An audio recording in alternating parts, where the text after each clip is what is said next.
When I reviewed Alan Wake for the channel a few months ago, I had a fantastic time, and I really wanted to keep playing the Remedy games in release order from this one to build up to Alan Wake 2, to get the full Remedy entertainment experience. Alan Wake 2, of course, won a numerous amount of awards at the Game Awards last year. Its predecessor, 2019's Control, also did very well. It's even getting a TV show reportedly, and has a lot of fans too. But there's one game that I have not really heard too much about, and that's Quantum Break. I don't own it physically, so just pretend. Quantum Break was the game that came out after Alan Wake, and I feel like nobody talks about this game, and I want to know why. Quantum Break was originally released in 2016 for the Xbox One, and even at release, I don't really remember anyone talking about it too. Maybe we should check in on the Xbox One fans. Oh, that's right. No one plays Xbox One, but that's okay. We can take a look and see how this game is today on PC.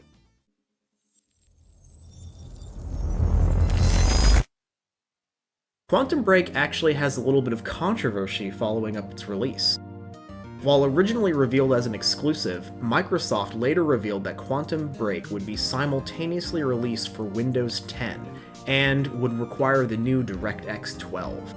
Some players were upset at this, claiming that it was misleading for Microsoft to tease Quantum Break as an exclusive title just to sell more Xbox Ones. This game had a lot of hype at its reveal that players were actually buying Xbox Ones for this game specifically. Just 5 months after release, the game hit Steam with support for older operating systems. This is the version that I was playing for this review. Despite the rocky response and pushback to the launch news, Quantum Break actually did quite well for its publisher, Microsoft. They reported that sales went beyond expectations and was the best-selling new IP for the Xbox One up until the release of Sea of Thieves in 2018. Due to Microsoft owning the IP, Quantum Break has remained relatively quiet since its release, with the exception of one of its characters being featured in Alan Wake 2's DLC. With all that being said, let's get into the game itself. Is Quantum Break worth playing today? And I say, absolutely. Much like Alan Wake, the structure of this game is what really drew me in. Most of it is similar, a third-person action game with plenty of shooting through enemies over the course of a roughly 10-hour campaign. The story follows Jack Joyce as he goes to visit his old friend Paul, helping him with what is revealed to be a time machine project that Jack's estranged brother William had worked on previously. The time experiment fails, but it leads both men to gain the powers to manipulate time in many ways. You soon meet up with your brother and begin the journey to prevent the end of time as you know it, by controlling time itself. As you progress through the game, you unlock more and more time powers that are just too cool to use. Freezing enemies, dodging bullets, sprinting really fast, and so much more.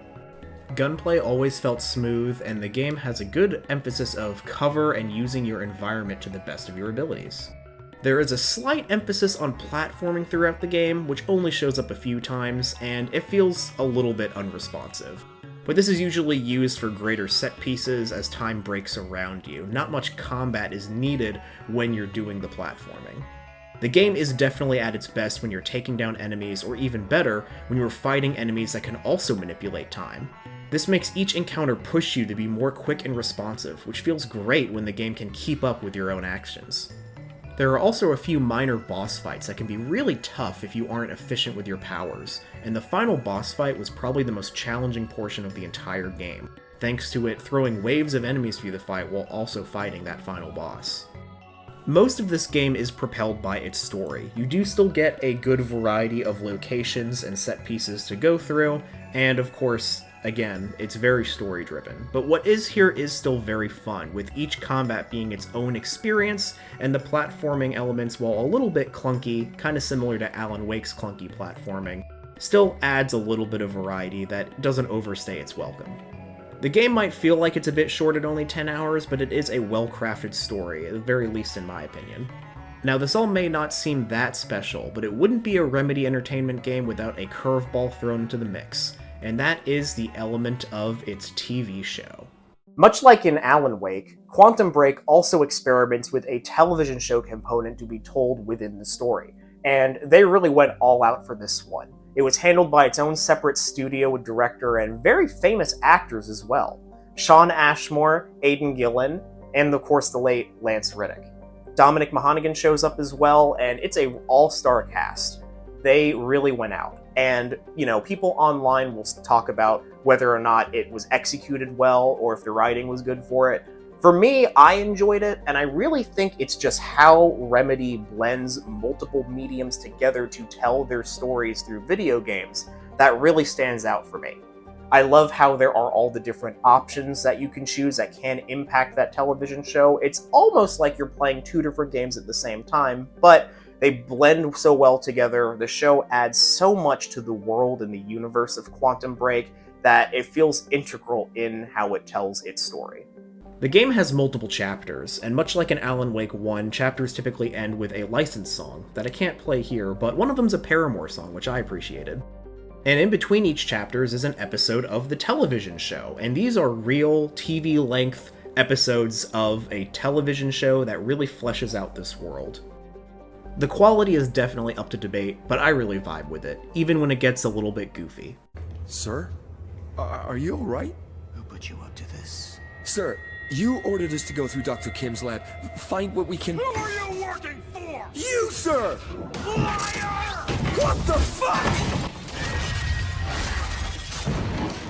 I'm keeping things vague and not showing too much here because the story does carry a lot of the game, and it is best to go in as blind as possible, like with any time travel story.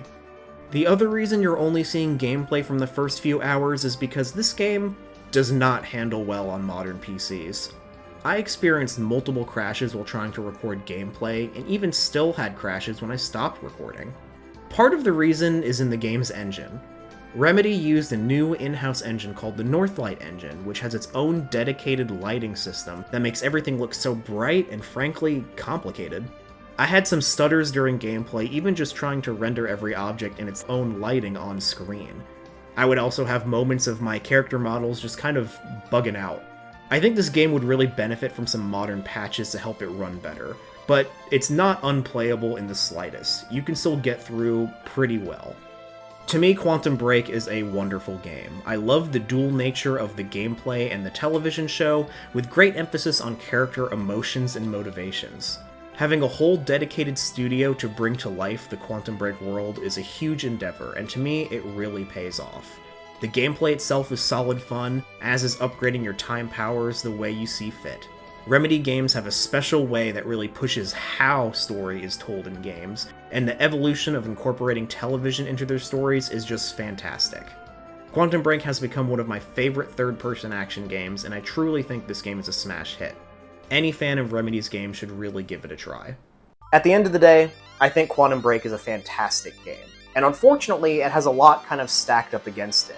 Its rocky launch, Microsoft owning the IP, and its rough performance on modern PCs. It makes it harder for this one to get a lot of the praise it deserves, especially when compared to Alan Wake 2 and Control and so on. I'd say play this one any way you can. It might be better on Xbox One or Series X if it works that way, or if you're willing to fight through some of the issues I had on modern PCs. But let me know what you thought about Quantum Break. Did you want to perhaps dive into this one after seeing what I had to say about it? Please let me know or share your Quantum Break memories below, and until next time, take care.